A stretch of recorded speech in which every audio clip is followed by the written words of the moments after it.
Hello again, my friend, and welcome. I am Chad. You are you. This is a Level Deeper podcast, and this is a place for meaningful conversations, like the one that I had here today with my guest, Bre Wolta, who is a relationship clarity coach and who goes by the Instagram handle of Lucid Living with Bre.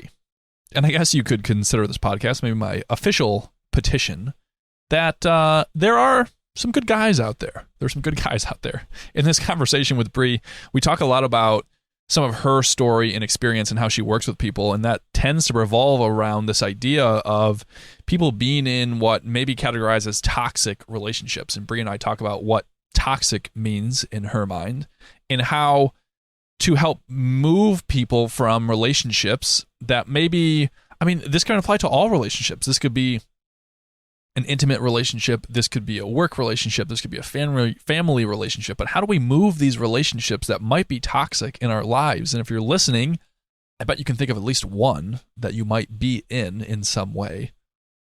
How do we move that toxic relationship to a more mature relationship? And in order to do that, what kind of shifts or changes might we need to make about ourselves in order to remove this toxicity from our lives? And what are the benefits of doing that? What are some of the harms to staying in these toxic relationships? Again, this conversation does tend to come from a place of being in a romantic relationship. But as you're hearing us talk about that and you're here in a relationship, I encourage you just to think about and fill in any relationship that you might be in, because I think that the principles that we talk about apply to all relationships. This is one of those fun conversations that's both a balance of some of Bre's story and experience and some more practical tips and advice about navigating some of these relationships in our lives. I enjoyed it. I trust that you will as well. Before we head to the episode, I just want to say thanks again for being here. Thank you for investing your time into meaningful conversations like the ones that we have here. It just means a lot to have you here, and I appreciate it. I appreciate the opportunity to have these conversations, to share them with you. It makes me better. I hope that you are better off for them as well. So thank you. Without further ado, here's the conversation with Bre.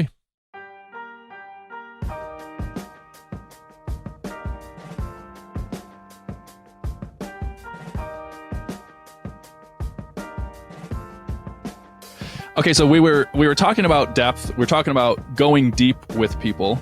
Have you always recognized that about yourself or known that about yourself? I think so. In ways in like college and stuff, like I wasn't the party girl, the life of the party, the one that could stir everything up and keep things going. I was very much like, I'm going to have a conversation with this person in the corner, which I think I've always known about myself, that was more of the comfortable place, but hadn't really embraced that as this is just who I am. For a long time, it was like, oh, why can't I be that person? Or why can't I be like the social butterfly that, likes to talk to everybody? And I can do that, but it takes much more energy and it just isn't as fulfilling to me. Talk me through the process of starting to accept, this is who I am, and just kind of embody that, because I can resonate with that a lot. I think probably to this day, I spend a lot of time thinking or wishing, oh, I wish I could be like that person. I wish that I was perceived more a certain way. Growing up for me, it was a lot of, I have a brother who's 2 years older, and he's very outgoing. He's very likable. He was that person where he would strike up a conversation with anyone. They would immediately like him. They'd be drawn to him. And then I'm kind of in the corner I don't know. So yeah. What was the process like for you to start to stop wishing you were different and start accepting and embracing the person that you were? Oh my gosh. This could be a long story. How much time do we have? I'll give you the abbreviated version. So my past, I had been very drawn to people who I could just become whatever they needed me to be. So I would chameleon into friends. I would chameleon into partners. I didn't really have a sense of self. It was kind of like I was the people pleaser, to the T, in being able to just make everyone else happy. If everyone's happy, then I'm okay, right? If they're okay, I'm okay. That's like the tagline of codependence and people pleasing. So I was very externally focused on my environment, and out of trauma from my childhood, I needed that hypervigilance. So it wasn't until, quite honestly, like 5 years ago, I went through an ending to a very toxic relationship. And in that ending, it finally occurred to me that like, I don't know who I am. Like, I don't know who I am without a person to tell me who to be. And the ending of that relationship was so devastating in so many ways that it was like being burned all the way to the ground and then having the opportunity to rise up as whoever I wanted to be. And so that was the first time that I really did some like deep exploration around what I valued, what I needed, what I wanted, and saw all of those things as like these unique components to my light, like different facets to who I am, instead of, oh, I'm not the quintessential like extroverted life of the party. And that's okay. I'm this way. And that is just who I am. And I'm like done trying to force it, or done trying to put on a different mask to do the song and dance to get this whoever to like me, right? The romantic person, the platonic person, the colleague, whatever it is. But it took me getting to that real like rock bottom moment to be able to give myself permission, I think, to like embrace it. That's a powerful giving ourselves permission to embrace it. I feel like it's often an internal thing that we are not allowing ourselves to show up in the ways that we ultimately want to. Yeah. Well, it takes a lot of vulnerability to be yourself. And if you have a relationship with vulnerability, that's such like, if I'm vulnerable, people will leave me, or if I'm my real self, people won't like me, and therefore I'll be rejected or abandoned. The stakes are pretty high for you to maintain the status quo. So you have to have a level of self-worth and confidence, in my opinion, to be able to be who you are, regardless if somebody will like that or not. Because if I don't need you to like me in order for me to know that I'm likable, then that gives me a lot more freedom. It's such a simple concept and such a difficult one to embrace. I'm just kind of, I'm like nodding my head and I'm like, yeah, of course, that's exactly it. Then I'm like, oh gosh, but then I have to actually go believe in myself. Right. Okay. Tell me about, is there friction? I mean, this idea of I'm going to start really thinking and investing into, who am I? Answering that question. And then you get some answers, and then I'm assuming, start making some decisions to show up in your life slightly differently. What's happening at that phase? Is there friction that you're running into? I mean, what's going on? Yeah. I mean, you're totally going against the story that you've told yourself for your whole life, right? You're creating a new narrative, and there's always fear in the unpredictability. So in anything that we're doing that's new, it's inherently scary because we aren't familiar with it. So as you start to like stop putting on the masks, because the mask is or has been for your whole life the safe place. If I am just who you need me to be, then we're okay. And you start like tiptoeing in, like, oh no, I actually really like this type of music instead of I hate country music. Why am I pretending like I like country music? Right? It's like little tiny steps, and you kind of, for me anyway, it was testing the waters a bit with people of, oh, if I actually show them that I like this thing, are they going to give me the weird, like, what do you mean? And that's stupid. And then also being able to judge, like, if you do get that reaction from somebody, are they actually your people? Because people who love you, quote unquote, or, are your good friends aren't judgmental in that way. They might give you shit of like, that's interesting, but they won't make you feel like a bad person for liking whatever you like. So yeah, it's scary to try to be vulnerable for the first time, or for several times.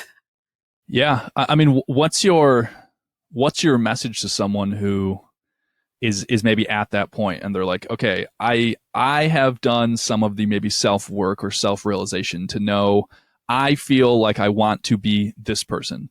and it's different than how I'm currently presenting myself. And it's scary. It is very vulnerable to start presenting yourself what feels in alignment, what feels like truly, authentically you.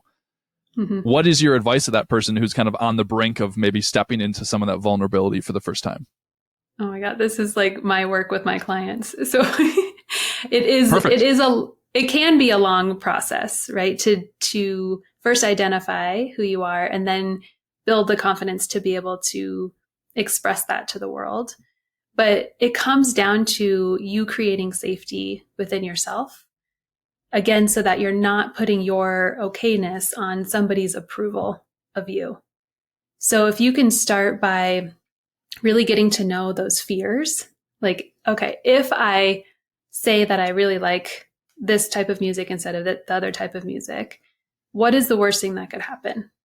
And you go down your list of fears. Okay, if that thing happens, then what am I afraid is going to happen? And usually we get to some attachment wound that's like, I'm going to be rejected, or people are going to leave me, or people won't stay, right? There's some sort of wounding there.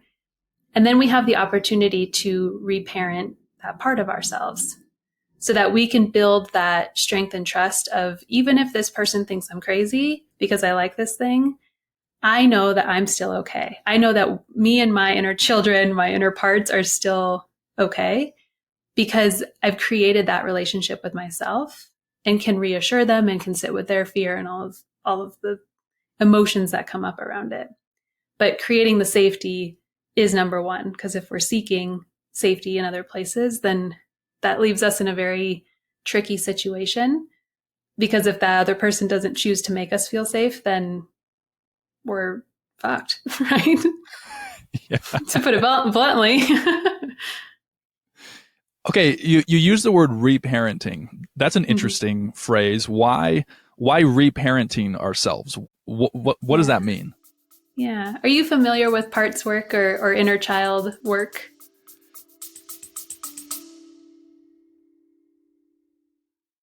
I know what's probably happening right now. You just heard the ad music play. You're starting to tune out exactly what I'm saying, so you can skip this ad and get back to the conversation, and I'm going to encourage you not to.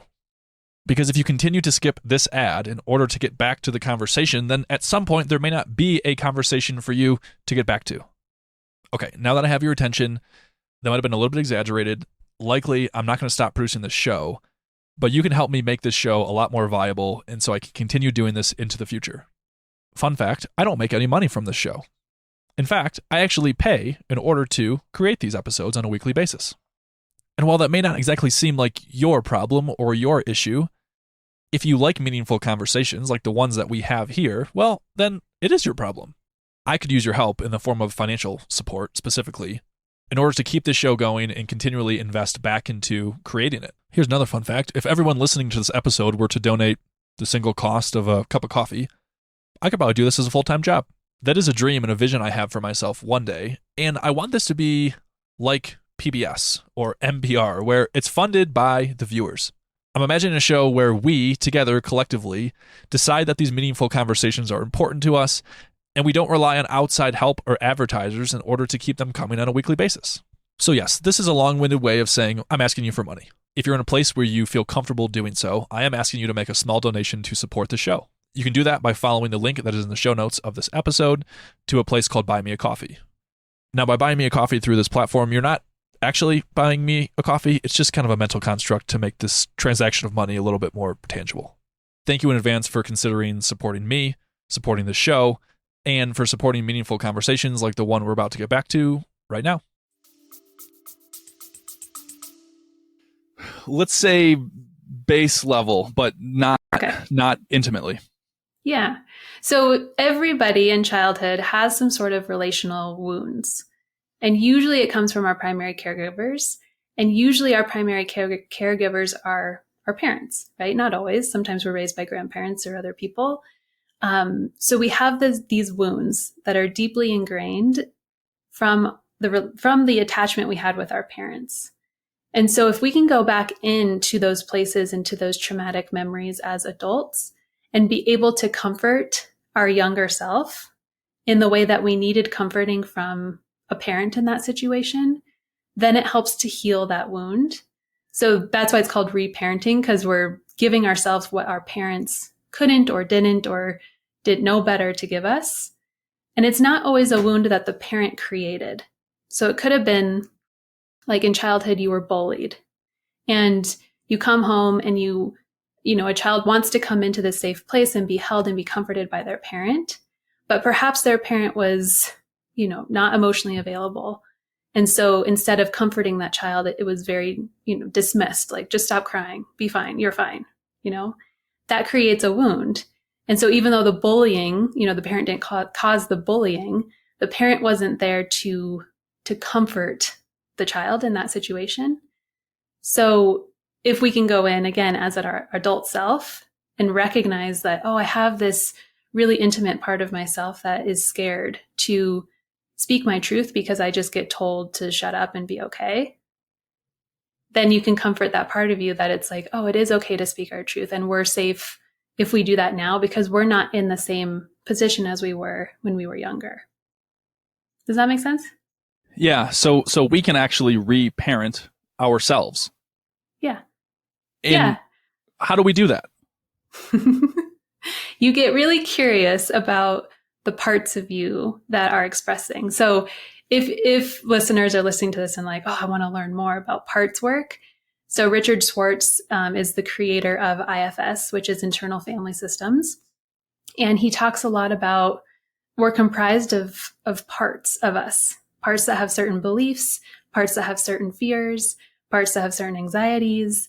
And when we're experiencing fear, let's say, and we can look at that like, I have a part of me, my fear part is present right now, then we can get curious about that fear part. So that curiosity towards, why do I feel really afraid of this person? Like on paper, right, they're a good person, but when they walk into a room, like my whole body clenches and I don't know what to make of this, right? So we get curious about that fear part instead of beating ourselves up for having an irrational reaction, quote unquote, to somebody who isn't a threat, quote unquote, right, to everybody else. It allows us to do some exploration around what is happening. And then when we can see that what is happening is very valid based on a past experience that we've had, we can meet ourselves with compassion. Again, that reparenting with compassion, with warmth, with nurturing to ourselves instead of being like, you're crazy. Why are you freaking out? You're an adult. You're fine, right? We're dismissing ourselves in so many ways, just like totally unconsciously most of the time. Because that's the opposite of being curious, right? Is just being judgmental towards ourselves and saying, why are you feeling that way? You shouldn't be feeling that way. I wish we could show up. We could be differently. And that just leads us down a spiral of not really getting anywhere, right? Yeah. I'll give you a good example. So the clients that I work with are exiting some sort of toxic relationship. And often there are conflicting parts in them, right? There's one part that really misses the person, the ex. And there's one part that can see that dynamic was really toxic and really like not good. And potentially that partner cheated on them or what have you, right? It's the more, again, quote unquote, rational, like I can see what's happening. So as we're doing our work and they start feeling this longing for this person that hurt them, they can really start beating themselves up of, why am I missing this guy when he did X, Y, or Z? Like I should be able to just hate him and move on. So then we get curious about the part of you that misses him. And what is she trying to say? What does she need from you? Because she just had her whole life ripped out from under her. She had the rug just like, ripped and thrown away. And she's going through some shit right now. So like, can we be compassionate about the sadness and the betrayal that she's feeling? And so it helps you to have like an observer lens to yourself so that you can have that compassion. I really like this idea of parts, it doesn't have to be our whole self, our whole identity that feels something. Yeah. We don't have to associate everything about ourselves because we feel this thing. It can be a part of us. It just reminds me of the classic and type situation where I can feel a part of me can feel this and a part of me can feel something else, maybe the opposite, which I think can make it kind of difficult to navigate these situations. But I like this idea of parts, so it's not encompassing of my entire identity. Yes. Are you familiar with Glennon Doyle? Yeah. Okay. On her podcast, I don't know if she originated this metaphor or not, but it really is a good visual of this. So she talks about parts as like you have all of these parts of you at a conference table. And at the head of the table is like your Oprah part, right? Like your leader, your very strong, centered, calm, confident part of you. Your self energy is really what that is. And then all around the table, you have all of your different parts. And sometimes they are yelling. Sometimes they're throwing their papers in the air and jumping over the table to try to like take control of the meeting, right? They all have these different ways that they act out. And what we want to do is hear them, right? Like a good leader gives everybody space to talk. And then she still directs, like she still makes I'm saying she because I'm talking about my self energy, but your self energy as the leader still can make the decisions. Your parts don't get to overthrow the leader, but the leader gets to hear everybody and everybody gets to have a voice and then be tended to in whatever way they need to so that you can come back into that cohesive self. Because when we're moving through our life as the cohesive self, our adult self, we're not being run by all of our past wounding. So we can show up more rationally, more thoughtfully, more maturely in conversations and relationships and all of it. I really appreciate that metaphor. I think it's very helpful. You know, I have conversations with a friend and coach of mine. His name's Nate. And for me, like one of the things that gets really loud, one of my people who has a seat, you know, just the example of like, if it's 10 a.m.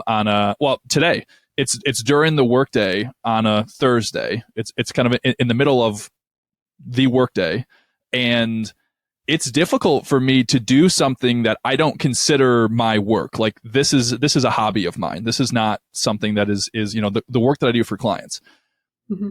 I often talk about like nervous system and just getting all out of whack, and I'm like, oh my gosh, I'm not enough. I'm not doing enough for my clients. So anyway, I've had some of that conversation with my coach Nate around. A lot of times I'm just like, oh, I shouldn't be feeling that. And I don't want to feel that. And I wish I could be someone who would be okay with taking an hour and a half to have a conversation with someone and not beating myself up for it. And we had that similar conversation around, well, maybe you need to try to be curious and listen to like, what is that part of you? What is it wanting? What is it trying to communicate? And also the idea of like, don't forget that you can communicate back to it. So I like this like leader at the table being like, okay, let's, you know, you over there, you seem like you're a little bit distraught. Why don't you share what's going on? And then that part of you can share.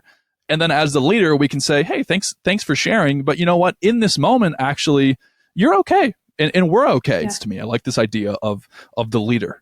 Yeah. And if you're open to sharing that, what is the fear that part of you has? If you take 90 minutes out, what is this part of you afraid is going to happen? I'm afraid it has to do around acceptance and being valued. So I'm afraid that if I take this time, I'm not doing enough for my clients. I'm not doing enough for my work. Therefore, these people will not accept me. They will not value me. Therefore, they will not pay me. And then, you know, I have a lot of internal things around money. And so then I'm not going to have money. And now I'm in a scarcity type mindset. And then I feel threatened. I feel like a lot of my survival is literally threatened if I don't have money around. So that's kind of like the way it spirals out for me. Totally. Yeah. Thank you for sharing. And that's a beautiful example of like the deeper fear, right? It's not just about like your clients thinking you're not around. It's about you then not having money and not being able to survive. So when you get curious about that part of you and you're like, okay, part, I hear that you're anxious. I hear that taking some time in the middle of the day is really freaking you out. And let me remind you our financial place. And let me remind you that we are okay. And whatever the original wound was around money, like we're not in that situation anymore. This is actually what our bank account looks like. This is actually how many clients we have right now, right? And like giving them the real life data instead of the version of you that they're stuck in. Because that part of you in all of us, all of these parts are stuck in an age of the wounding where they really did have to be afraid, or they really did witness people being afraid of or in scarcity. So it's like, it's valid, and this is the reality right now, and we're okay. And I promise we're not going to take more than 90 minutes, right? We can set like boundaries for ourselves, and so our parts can relax. But oftentimes just hearing them out and recognizing that fear and recognizing that that's an old fear is enough for us to be like, oh yeah, like we're okay. We're okay. That is an example of reparenting, right? Yeah. Is that what we're talking about? Yes, exactly. Yeah. Whenever we can meet a part of ourselves with compassion and understanding, we're giving ourselves what we didn't get in that moment. So yeah, we're reparenting ourselves all the time. And people use this verbiage all of the time, right? I have a part of me that feels this. I have a part of me that feels that. But Richard Schwartz like put it into like an actionable model for psychologists to use with clients. And it's such a helpful way for us to work with clients in that understanding of ourselves better than, oh, I'm a fearful person, or, oh, I'm just an anxious person. It's like, no, you just have a part that's present a lot of the time. So I'm curious how you ended up in this role where you're working with other people, you're working as a coach, you have programs, you're working with women.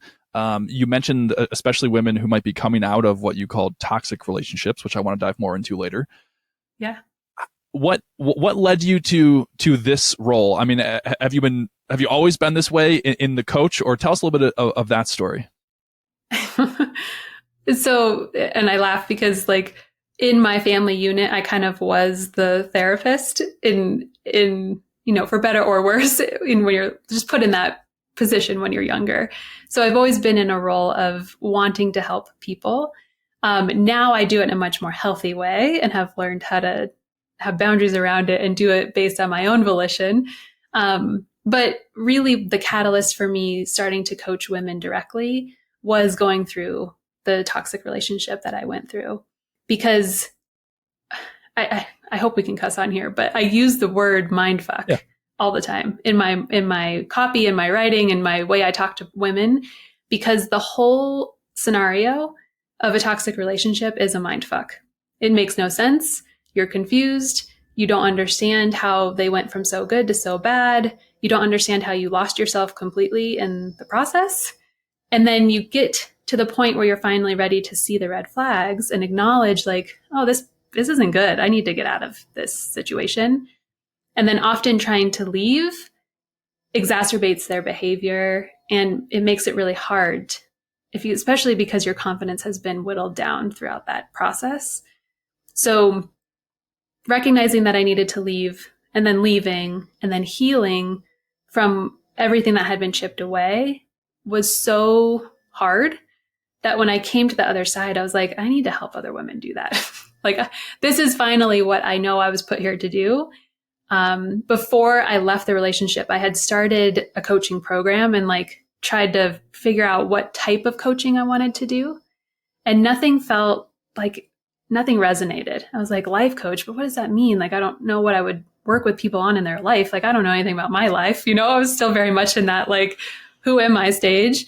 So it just all came into place as I integrated that whole toxic relationship experience. Okay, define toxic for us. When you're saying toxic relationship, what are you meaning when you say that? What does that look like? Yeah. So it's on a spectrum, like most things, right? It's never like a black and white situation. But the way that I help people look at this is, in my opinion, toxic relationships are an experience with another person where most of the time you're feeling anxiousness and hopelessness instead of love and safety. So if my baseline with somebody is anxious and hopeless because nothing is working and we're fighting a lot and I have to walk on eggshells, but then we have these really brief moments of love and connection or love and security, that is a more toxic relationship than somebody who has a baseline of love and compassion and respect, with moments of feeling confusion or moments of feeling anxiety, right? We have a brief rupture and then we repair, but that's not the baseline. So if you're more on the end of anxiousness, hopelessness, confusion, not feeling loved, not feeling respected, that to me is toxic. And toxic is something that is just harmful, right? It's harmful to your mental health, your physical health, your spiritual health. And oftentimes when people leave relationships like that, we talk about them getting their light back. Like they literally look like a different person because they have just been so drained in every which way from the dynamic that they've been in. And oftentimes these relationships are years long. It's not like sometimes it's a quick thing, but the clients I'm working with are usually have been in it for an amount of years of going back and leaving and going back and leaving. So it's very draining on the system. I'm curious about this idea of it being harmful and harmful to the person themselves in the relationship. I mean, as you reflect back on some of your experience, like how were you being harmed by being in the kind of toxic relationship that you're talking about? Yeah. I mean, the first thing that comes to mind is the amount of stress that you're under. And we know that mental stress is enough to cause physical issues in the body, right? When we are pumping cortisol all of the time because we're not safe in our environment, or we are trying to prevent the next outrage or whatever's going to happen, you're living in a state of hypervigilance. You're living with your nervous system like amped up, turned on. You're in the sympathetic, which is great if you're running away from a threat, but it's not great to live in. So we want to avoid situations where we get stuck on in that level of stress. And then psychologically, in my experience specifically, I was experiencing gaslighting. Are you familiar with gaslighting? Sort of, but explain it to me as though I don't. It's where somebody intentionally denies your reality. So for instance, let's say you had a big fight the night before and there was no resolve, you both went to bed angry at each other, but then the next morning you wake up and he's making coffee and he like kisses you and it's like, hello, sweetheart, like, good morning. And you're like, the fuck? And you're like, oh, we're going to talk about what happened last night. And him saying something like, oh, we came to a conclusion that was resolved last night. You don't remember? Right. So it's like, my reality is that it was not resolved and he's trying to make me believe that it was. So that's a pretty like blatant way of doing that, but it can happen in smaller pieces of even saying that we talked about something that we didn't, or making you feel like your emotions aren't real, or you're being overly emotional, overly dramatic. It's a way of deflecting attention from the problem, which is likely in your eyes them. They're deflecting it back to you. And you start to feel crazy. You're like, did we talk about that thing? Am I being emotional? And then you start to really like chip away at your confidence level because you start to feel like you are losing your mind. And it's a slow process. It's sort of like the frog that's in, boiling water doesn't know it's boiling until it's dead. But that is so psychologically harmful because you start to question yourself. You start to question your intuition, what you know to be true. So trying to heal from that is, in my experience, very challenging because like you don't trust yourself or other people anymore. How do you go about gaining that sense of self-trust back? Yeah, it's a process for sure. Parts work. Part of it is parts work. Part of it is building that internal safety. Part of it is finding a lot of clarity on what that experience was, because if you can see it for what it was, then you can look back at those issues or those points where you're like, oh, I fucking knew that he was cheating on me. Right. And it like validates that my intuition knew something, even though my head got spun around. Like I knew that. And it's piecing back together the little moments that you knew that you were right, or you knew that you really didn't talk about that thing. And if the client in this case is still in the relationship, I'll have them take notes after fights so that they can see like the data. We always try to come back to the data of what what actually happened, not what are they telling you happened. So it's both emotional and conceptual, in that understanding the phases of a most likely narcissistic relationship. If they're gaslighting and manipulating you, there's some amount of narcissistic person.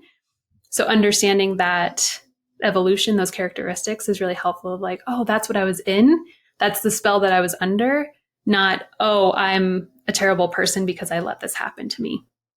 I'm finding myself curious about, as you're sharing some of your story, some of your own experience.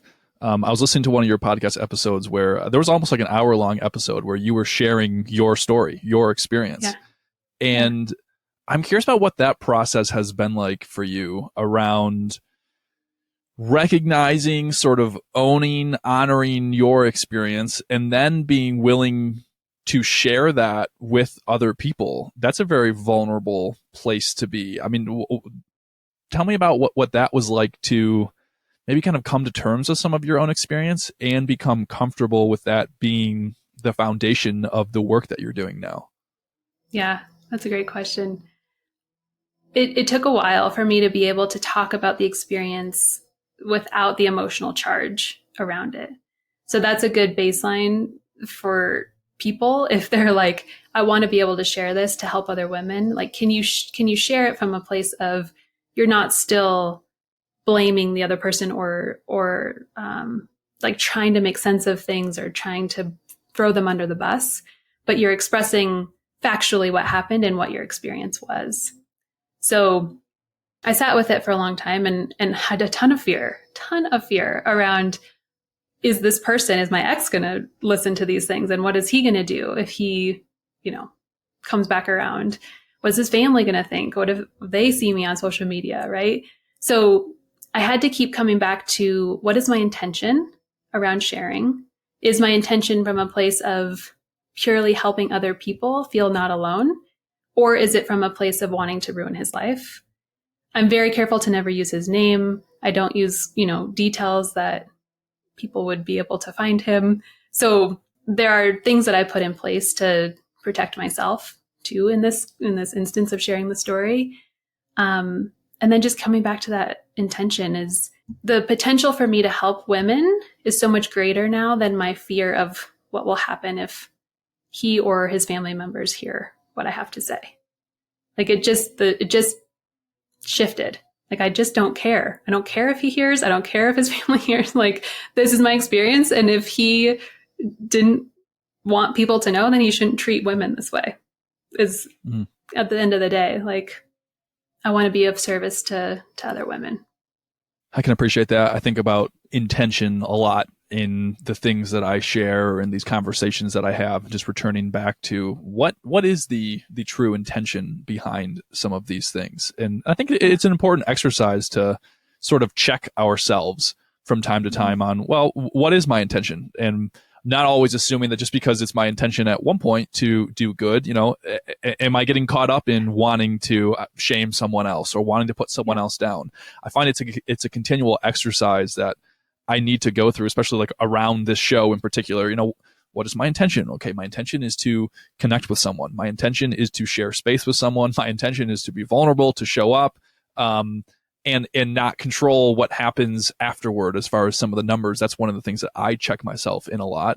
So I can appreciate this idea of intention. And if it feels like our intentions are aligned with an ultimate good, or whatever we define that as, it's something that's been an important process for you to continually realign to. Yeah.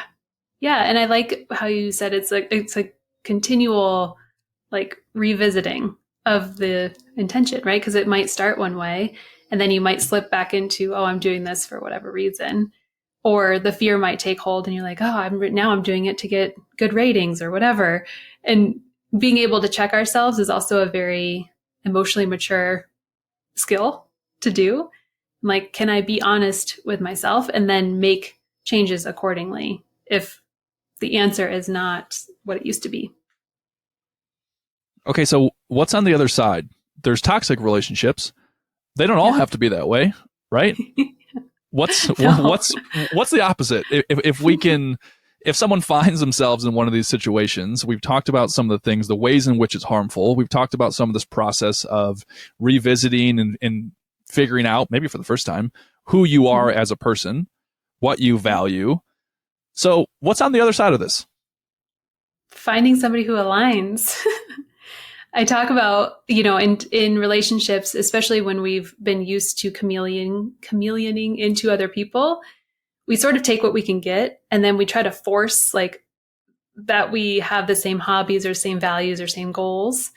And you can only do that pretending for so long, right? It's like swimming, or it's like paddling upstream against all the rapids and the currents and everything that's coming at you. And it feels hard. It feels hard when we're not aligned with somebody in the way we want to live our life. So when you find somebody who shares your values, who understands your needs and respects your needs and can meet your needs, then you're like in the boat going downstream together and navigating the rapids and the rocks. So it's more easeful, right? Relationships are always going to take some amount of intentional work, because you're trying to combine your life and your likes and your dislikes and your needs and your wants with someone else's. And there are going to be times that we inherently have miscommunication or disagree on something. But if you can talk about those things openly, and there's a baseline level of respect for the other person and their experience, then you can figure it out, right? Then you can make the repair around whatever happens. So if you know who you are, know what you stand for, know what you will and won't, put up with, what your standard is, then when you're dating, you can weed people out much faster, right? It's like, oh, I really value health. I really value doing things outside. I really value eating well. And if you don't, you want to spend most of your time, going fast food and like sitting at home doing nothing, we're not going to have much in common. You're not going to have very many ways to engage together. And that eventually is going to lead to some headbutting, right? So it's not better or worse. Somebody's values aren't better or worse. It's just like, okay, we're not compatible. Now I know. Now I can move on to somebody else. I don't have to pretend to not like being health oriented to fit in with you long enough to hopefully then change you and convince you that you should be health oriented when they have no business trying to change somebody else. Okay? So relationships get to be something that is joyful and fulfilling to us instead of another full-time job. I do like and appreciate how you said that relationships do involve work. I recorded a conversation with my wife, and the conversation of that podcast was love is supposed to be hard work. It was interesting. I was listening, I think, to your podcast, one of them, and you were saying, love or relationships are not supposed to be hard. And at first I was like, well, I think they are. I use the phrase hard work, but then I was like, yes. I think it's the work word that is important. Yeah. And I found myself, I'm with you. I don't think that the overall experience of being in a relationship should be hard. It should be difficult. It should be this like constant uphill battle. And there is an element of work, like in any relationship, whether it's an intimate relationship, whether it's just a friendly relationship, a work relationship, they take work. They take real intentional work if we want them to be positive and fulfilling. Yes. And it's a lot of work. Yeah. And hopefully it's two people putting in work, right? For the people who are listening who are like, oh, relationships are so much work. It's probably because you've been efforting about 90% of that, right? You've been trying to communicate for both of you, or you've been trying to go to therapy for both of you, or you've been trying to figure out all the relationship problems by yourself and like present the solution to your partner. Whereas in healthy relationships, both people are equally invested, and both people are putting in their own self-work to understand their own shit so that they can come together and be like, this is what's happening for me. This is what's happening when you do this and I get triggered, and this is what I need, right? It allows us to communicate in a much more healthy way versus the relationship where there's not space to talk about things. There's not a problem-solving attitude. There's not equal distribution of the solving of the problem. Those relationships feel hard. Have you had that experience in relationships where it's like feels like we're going upstream? No, but I'm not a great example because I've only been in one relationship in my life. Oh, so great. that's my current one. Yeah, Okay. I met who is now my wife 11 years ago, and we dated and we got married, and that's the only relationship that I've ever been in. Oh my gosh. I'm blessed to have someone that believes in putting in the work individually and as a couple. And we, at the end of every couples therapy session, we often look at each other and just say, thank you for being willing to do the work with me. So I guess, I don't have the experience of, feeling like you're battling uphill. So my experience is more around a mutual desire to do work. So I guess I can at least attest to that does feel very important. It is work, and it is possible to have someone, to find someone, to be with someone who is willing to invest in doing the work, both as an individual and together as a couple. So that's more of the end of the spectrum that my experience has been on. I'm so happy that is your experience. That is so amazing.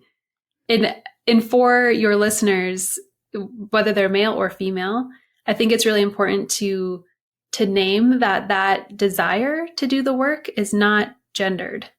Because I work with a lot of women who are like, oh, men don't want to put in the work. Men don't want to engage. And I have to do all the work. And I'm like, no, you've just been with the wrong type of men. Because there are men who do want to engage and who do put in the work and who do advocate for therapy or coaching or whatever you're doing. So thank you for being one of those men and that example of, I believe that this is equally, a responsibility of both of us. Which, I don't know. I guess I'm not like super outspoken about it, but at times I do feel like I try to be just kind of like hey, just so you're all aware, like there are men out here that, I do personal therapy and we do couples therapy, and which is a very important thing for us to see. Right? Especially women who have only had one experience of a certain type of man. They don't know what's possible. They don't know that that's real. So to be that expander for somebody is such a cool honor, whether you are being that or not. Like I can imagine a woman listening to this and being like, oh, I didn't know that about Chad. And now I know that about Chad, and like, cool. Like that makes me look at him differently, or that makes me value him and his podcast differently because he's one of those men. Like it's such a cool thing to be outward about. Well, and it's one of the things that has been a mission behind this show is connecting with other men and being sort of an example of, I just had a recent episode with a guest, his name's Angelo Santiago, and we started the episode off with like, hey, we're probably going to talk about how men can show up differently in their lives, how they can, maybe embrace some of the work that they might need to do as individuals. Let's just start by demonstrating that. And let's just start by demonstrating two men, and let's just share something that we're struggling with at the moment. And let's talk about that. What's going on in your life that you're having a really hard time with? And so I guess that is part of why this show feels important to me, is that I hope we can set some example, and I can continue to work on the way that I connect with other men, with other women, with everyone. But just setting an example of this is what it's like to go deep. This is what it's like to explore ourselves. This is what it's like to be curious, in hopes that through setting some of that example by having conversations like the one that you and I are having today, maybe we can inspire someone to do something a little bit differently in their own life. And then those small shifts, they add up and they really make a difference. Yeah. Yeah. When you can give someone hope that a thing exists that they didn't previously know existed or didn't believe existed, that can open up a whole world, right? They could go from being fed up with dating to being like, oh, maybe I'm just looking for the wrong type of person, or I have this very shallow, finder on, and I can actually name what I want and know that there's somebody out there who will also like therapy. So you never know. Like you never know how you can impact somebody by just being your authentic, true self. To go all the way back to our vulnerability conversation, like that is very vulnerable of you to say, I go to couples therapy. I do this willingly because I believe in being a good partner for my partner. Like that's amazing. And from male standards, right, that's a big shift of what we've been raised in a lot of ways to believe that you can be vulnerable and you're safe being vulnerable. It's very cool. Which I'm not okay with that being the standard for men. I'm like, we gotta change this standard. We gotta be out here doing something differently and having a different standard for what it means to be a man and how men can show up in relationships, how men can show up for themselves. I don't want that to be the standard. So I appreciate you joining me in the quest to raise the standard. Before we wrap up, I wear many different hats. I have many different curiosities. One of the hats that I wear is also an entrepreneur. I happen to be in the marketing space. And so then it always makes me curious about other entrepreneurs. And in particular, I'm curious about, you use verbiage like mindfuck in a lot of your materials and in your marketing. I'm curious about how you came to some of the decision to present yourself that way. Does it feel natural? Is it difficult to do that? What's that been like? So I'm like kind of this weird combination of person where, not weird, it's a unique combination of person where I can make people feel really safe and seen and held and nurtured. And then I also cuss a lot. And so it like is a natural thing for me to incorporate into conversation with friends, people, whatever. And so I did struggle. I was like, is this going to be off-putting to people to have the word fuck on my like main page? And then I'm like, if I were to look at somebody and they were speaking in the way that they speak, that is drawing to me when I see women doing that in their copy or in the way that they present themselves. And it almost lowers the, like, I'm the professional and you're the lower than. It's like, we're just in this shit together. And I'm a little bit, I'm 7 steps ahead of you and I can help you move this in this direction. But like, I'm not better than you. I'm not some guru. I'm not some like perfectionistic professional person. I just want to like relate to you and help you in the ways that I can. So to me, it helps me stay true to that piece of me that would feel like I was being somebody I wasn't if I didn't incorporate it. I think it's part of the equation of showing up authentically. Yeah. It's a conversation I have often with my clients around, they'll ask, should I swear in some of my material? Should I talk about religion? Should I talk about politics? And we'll often have the conversation of like, well, is that a core part of who you are as a person? Is that a core part of your identity? And if so, why would you separate that from the work that you're doing? Mm-hmm. And embracing and accepting that, yes, if you present yourself this way, it might turn some people off to you. They might say, oh, I could never work with Bre because she uses the word fuck in her marketing materials. Yeah. And that is perfectly okay. That person probably wasn't meant to work with you in the first place. So it's a conversation I have with people a lot. And so I'm always just curious about how people outwardly present themselves. Is that kind of the experience that you've had, though? Is that when you present yourself in a certain way, you present yourself authentically, are you more likely to attract the type of person that you're going to probably connect with better anyway?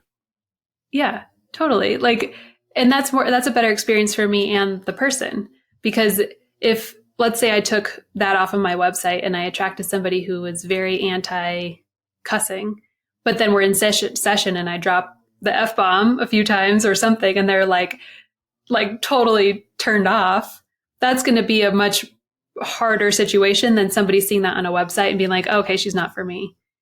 So it's little things that if people are attracted to that type of characteristic and a personality, then we're going to mesh better together anyway. And that's better for us both. And that's more sustainable. So to go back to like putting on the masks of things that you aren't, you can do that for a period of time, but is that fulfilling for you? And is that a sustainable thing to have to do day in and day out in every client session that you're in? For me, no. And it's not worth it to me to try to pretend to be somebody I'm not just to potentially get more clients. For a long time, I was sort of ashamed or quiet about the fact that I lived in a van. And that felt like, because I came from a very corporate background, that felt like it was something that was going to be just kind of weird. It's a very different lifestyle. I'm often not showing up in button-ups or ties. I'm just wearing t-shirts. Like I have a little, my closet is just one drawer. Like I don't have a very robust wardrobe in the van. And for a while, it felt like I needed to kind of hide that. So, I tried to make my background like as sort of normal looking as possible so that maybe you couldn't really tell that I was in a van. And it wasn't until, I don't know, the last maybe 6 months to a year where I've really embraced that, like, this is who I am. This is a part of my lifestyle. Like, I have intentionally chosen to travel full time and live in a van because it's important to me and it aligns with who I am as a person and how I want to present myself. And it's just been interesting since I've been more kind of outspoken about it. That's been my experience as well. Like recently I started working with a client, so it didn't stop people from coming to me. And I think, we connected. A lot of his brand is around this idea of break the mold. And what am I doing in my life? I'm breaking the mold of a traditional man or a traditional, what people are usually doing. And so I've just found that to be my experience as well, that when we own the parts of us, we own the parts of us and the ways in which we want to show up and who we authentically are, it will attract the right people to our lives. And when we do that, it feels really damn good. Yes. Yes. Whether it's business, whether it's dating, whether it's friendships, right? I understand the tendency and the drive to put on what we think people want to see because we want that connection. But if you have that internal safety, you have that confidence of like, I'm going to trust that when I'm myself, I'm going to attract the more fulfilling people. That is a place of empowerment, like hugely powerful, because you don't have to pretend to be everything for everyone, right? There's so many coaches. There's so many potential people to date. There's so many people that you can be friends with. It's like, if I'm not the right fit, okay. Nice to meet you. How can I help you find the next? But we don't have to try to fit in with everybody's needs. I love that you brought it back to kind of full circle and that we can apply a lot of the things. I talk about that often in these episodes. Is like, we talked a lot today in kind of a relationship oriented lens. And this way of thinking and acting can apply to any relationship. It can be a romantic relationship. It can be a work relationship. It can be a relationship with ourselves. So I appreciate, I think it's a good place for us to kind of land the conversation as we bring it back to all of these things that we're talking about can be applied to really any area in our lives. And if we show up authentically, if we have an idea of who we are, what we value, we embrace that, we show up that way, we're just more likely to attract similar types of people and things in our lives. And I think if we can all do that, we're all going to feel probably pretty good about things. And you're going to be happier. The attracting cool people is sort of the secondary benefit to just feeling excited about your life. Because when we're living in alignment with our values and who we actually are, that's like feeding us. We're getting recharged by the things that we're doing. We're not getting drained by the things that we're doing. And so life just becomes more enjoyable. And we like waking up every day to do our job or to be with our partner or to have our friendships. Like, it just feels better. And so you creating that ability for yourself and giving yourself permission to feel good in your life is huge. Thank you for being a person of depth. Thank you for valuing these conversations like I do. Thank you for being here and joining me on the show. I value when people and appreciate when people are willing to join me in this space. These conversations are ones that they light me up and energize me. So thank you for being willing to do so. If people wanted to learn more about you, more about some of the coaching work that you're doing, what are the best ways for them to potentially learn more and connect with you? Yeah, on social media, I am Lucid Living with Bre, and my website is brewolta.com. So you can find all the information and ways to contact me through those two places.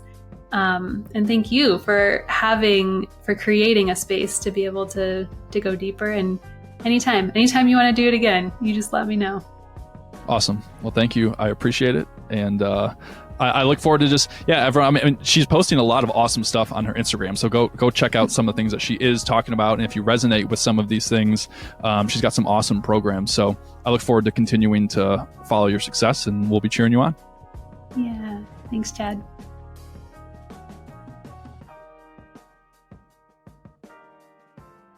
My friend, thank you again for tuning into today's conversation with Bre. Let me know what you thought of it. Was there something about it that stood out to you? Was there something that you want to digest or think about a little bit more? I would love to have that conversation with you and talk about what we can take from this episode. So if you want to connect with me, you can do so on Instagram at A Level Deeper is our Instagram handle, or directly through email, aleveldeeperpod@gmail.com. You can email me directly, and I would love to hear from you. Anyway, send me some of your thoughts. Otherwise, the best thing that you can do to help support this show would be to share the episode with someone who you think might benefit from hearing this. Is there someone who might need to learn how to navigate some of the relationships in their life better? And if so, maybe this could be a tool that could help them. And maybe you'd be willing to send it to them and see if it might be something that could be useful. Thanks again for being here. I'll look forward to sharing another episode with you next week on Tuesday, and I'll see you then.